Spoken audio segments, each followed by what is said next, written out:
It's the time for the package from China. Let's go!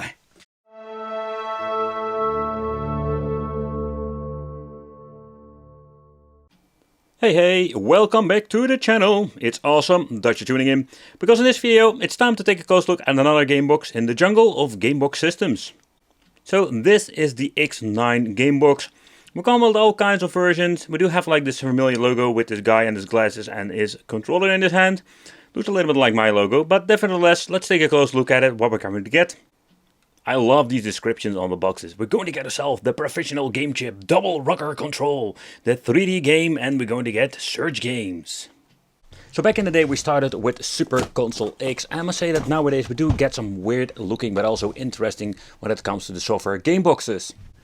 So this is a completely different line. This is nothing to do with Super Console X, but what we're going to get is this tiny box. It comes including a fan, so they try to improve it. We do have like 2 USB ports. Then we're going to get ourselves some connection at the back with an on and off switch. The input for the power supply. We do have HDMI, RJ45 for the internet connection, and it's kind of weird having these Android boxes with AV out, but most of the time this doesn't even work when you're using the game system on your old school CRT. Then we have like the dongle for the controllers. Underneath we're going to get ourselves the all famous PlayStation controls. This time we're going to get us like the lightweighted version without rumble. They work on 2 AAA batteries, on and off switch, and I must say they have like better quality joysticks, because with the cheap to the cheap we're going to get ourselves like non-rubberized joysticks. The D-pad feels a little bit sturdy, but is overall okay. The same goes for the A, B, X and Y button, and not to forget, they smell chemical. It's not really annoying, but it is noticeable when you're basically like browsing through the game list. But about the game list, let's take a close look at that. Another thing is quite interesting and weird at the same time. There is no way of adding a CF card inside or a micro SD card. So what you're going to get is this card reader. This is just a USB 2.0, so not like even the fastest one. And you're going to plug it in here. And here we have like the SD card. The SD card is like always like a non-brand. You do have like different, let's say, kind of sizes, but let's power it on, because if you're going to boot it up without, nothing seems to be working. Oh, there it goes. Vacuum cleaner sound starting up. Yeah. But let's take a close look at the main menu and what you're going to get. Personally, I really love the looks of this, and the reason why, because it just has like this very nice thumbnail at the right, and everything looks very clean, and I just like it. Like you do have like the hyperspin wheel, but normally like it's kind of messy, but now you can see everything is like looking very nicely. Alright, so when you're going to click on a certain thing like favorites, we have like this very nice list over here that basically shows only the game and the name. So that's basically what you're going to get with the menu. We do have like a support up to PlayStation Portable, but I can tell you is like it's going to be a mix already when it comes to performance. But to make sure, let's test it out and let's see what we're going to get. When pressing some select and start, I managed to get into the menu. You can see this thing runs on a modified Emulation, because that's the thing that they're doing nowadays. That's version 4.3. It's kind of weird. I don't know if like it's going to be like the original deal, but it seems to be having support for Sega Saturn and stuff like that. Just start off with some basic stuff over here, just to check out how the soundtrack is sounding.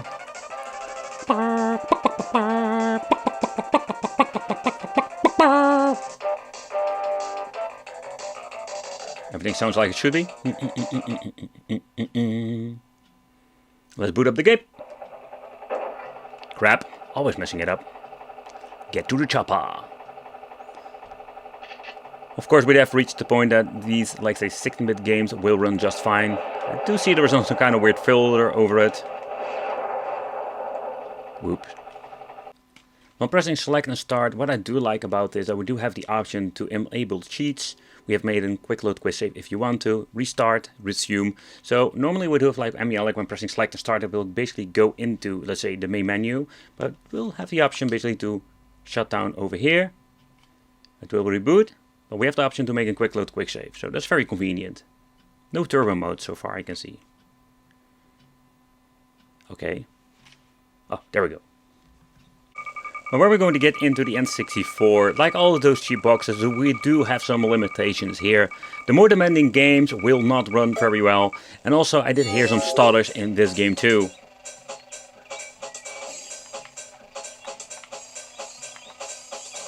Let's see how everything has been configured. Joystick is correct. You have some weird things going on with the shadow. That's not like it should be. Let's see any stutters.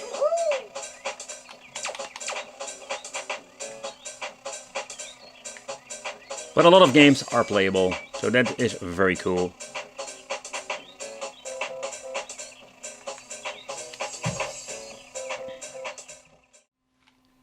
So with this new generational box, we do have the option to play some Sega 32X, a super niche system. Do have the original games and system. It's so cool to have original, but absolutely ridiculous expensive.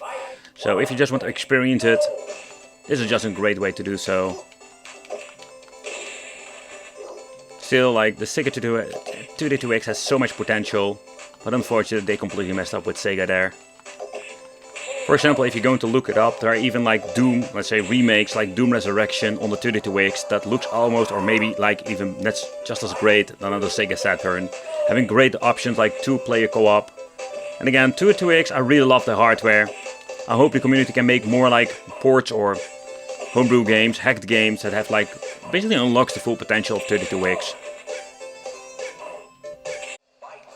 Alright, so next up let's try some Sega Naomi. I didn't notice like there was no Sega Dreamcast on it. Kinda interesting to see that they didn't have that option, but doesn't matter. Let's try this. Okay, unlock stick doesn't do anything. Let's see how it runs.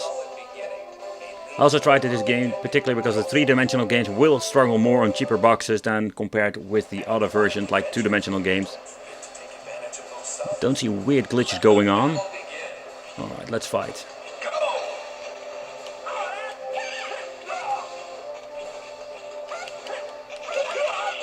I'm getting my ass kicked like always.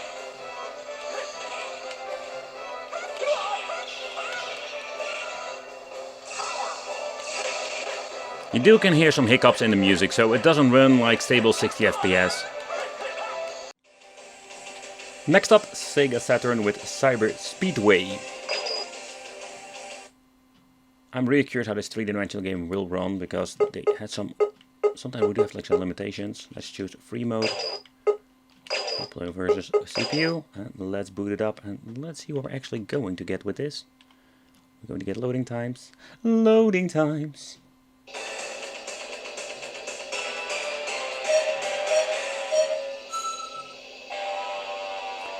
The question remains, of course, like how will this run? I did an overall like a test with this game on different systems. Beside the minor hiccups, you can just see we do get like some okay performance. We cannot really see the FPS, but in overall, like, it's playable. And take consideration if you just want to have like a basic RPG that runs way better than this. I don't know if people like played this back in the day, but I personally don't really like this. It feels like a rip-off from Wipeout. Do like the music. Ooh, we got turbo. Woohoo! Okay, so with PlayStation 1, they completely messed up the controls, like B, or basic circle is cross, like it's absolutely completely messed up. Oh man, listen to this. If you're hearing this, you already know what's going to be happening. It runs like shit! Yeah, that's a fun game, but I think it's going to be like running horribly. Take consideration like this is just a system that is really demanding, so this reason just I want to pick up this game just to see. Yeah, okay.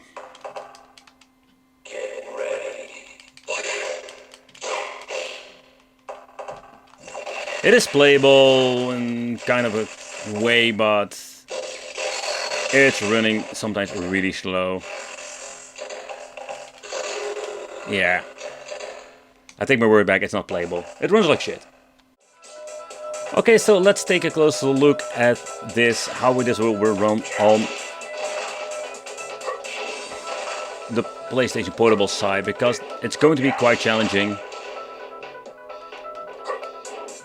Here you can see that it seems to be running just fine. Take consideration this is Tekken 5, so it is less demanding, I've noticed.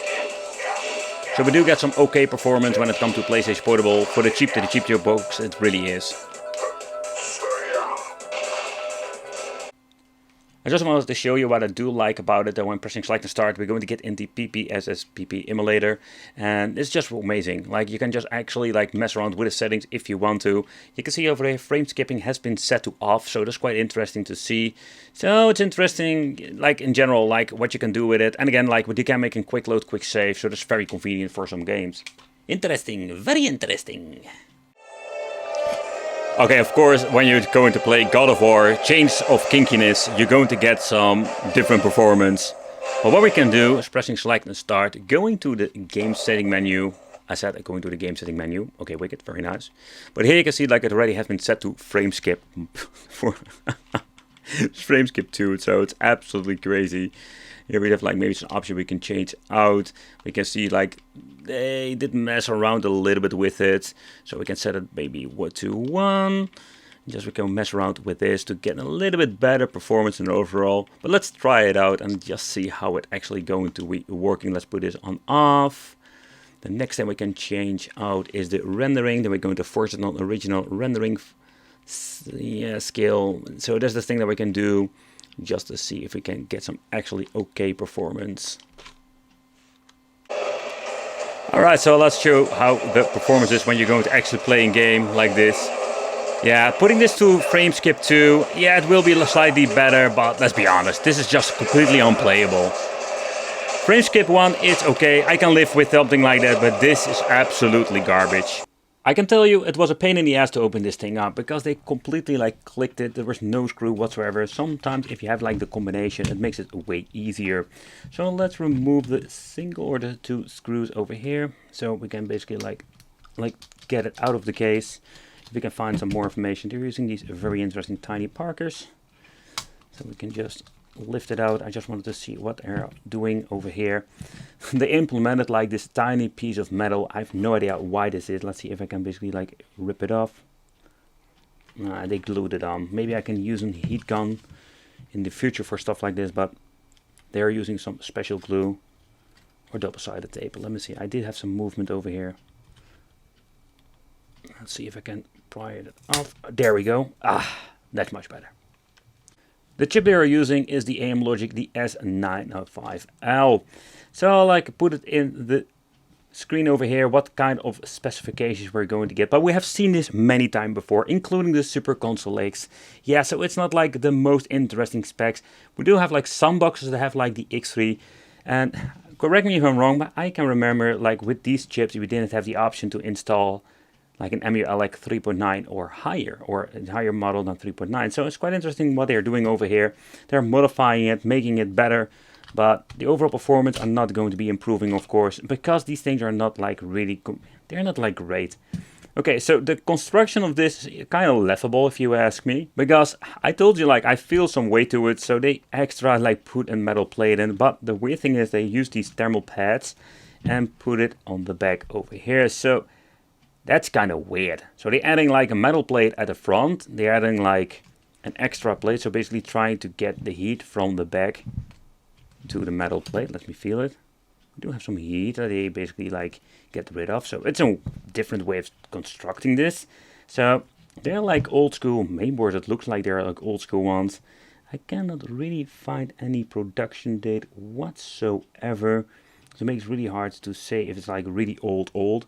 But you can see that we do have like some soldering going on over here for the fenders. I did some modifications. So this board wasn't like made for doing this.